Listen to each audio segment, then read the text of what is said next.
How to turn on Safe Search filter in Chrome. Firstly, open Google Chrome on your Android device.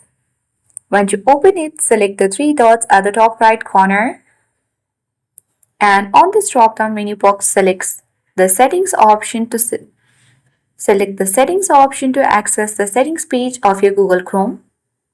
Then you have to scroll all the way down and under the specific select privacy and security.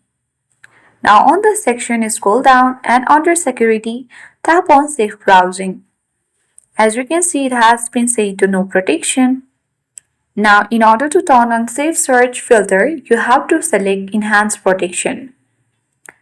Now once you have done that, you need to come back using the arrow at the top left corner of the screen and then select use secure DNS option.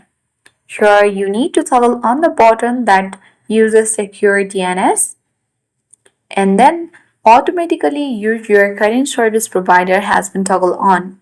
Now you have to toggle on the button to choose another provider and now select the custom option, and here you need to select clean browsing family filter option.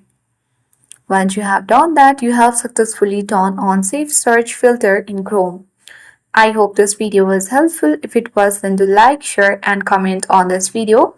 If you are new to our channel, then subscribe and press the notification bell so that you won't miss any updates from the channel. Now without any further, thank you for watching and see you in the next video.